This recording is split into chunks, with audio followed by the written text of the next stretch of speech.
سور میں نیا موبائل خریدنے کے جنون نے ایک نوجوان کو اپنی ہی ٹانگ میں گولی مروانے پر مجبور کر دیا۔ مزید دیکھیے یہ رپورٹ۔ قصور کے تھانہ راجہ جنگ کے علاقے حویلی تیلیاں والی میں ڈکیتی کی مبینہ واردات کا ڈرامہ پولیس نے بے نقاب کر دیا۔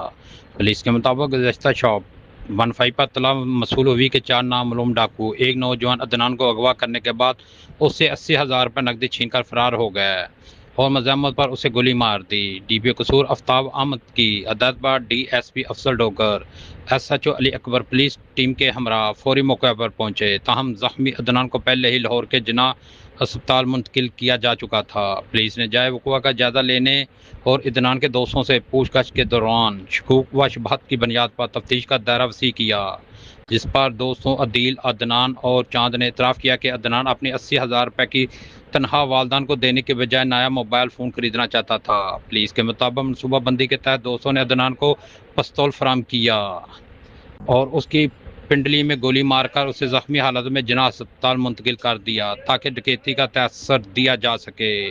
تھانہ راجہ جنگ پولیس نے زخمی عدنان سمیت اس کے تینوں دوستوں کے خلاف مقدمہ درج کر کے گرفتار کر لیا، جبکہ اسلحہ بھی برآمد کر لیا گیا ہے اور مزید تفتیش جاری ہے۔ اس موقع پر میں آپ کو بتاتا چلوں کہ ڈی پی او قصور آفتاب احمد نے والدین پر زور دیا ہے کہ وہ اپنے بچوں کی سرگرمیوں پر نظر رکھیں اور گھر میں دوستانہ ماحول قائم کریں تاکہ ایسے افسوسناک واقعہ سے بچا جا سکے۔ انہوں نے ڈکیتی کے ڈرامے کو بے نقاب کرنے پر راجہ جنگ پولیس کی کارکردگی کو سراہتے ہوئے شاباش دی۔ ایس ایم ڈیجیٹل پوائنٹ پر ہمیں اجازت دیجیے، اللہ نگہبان۔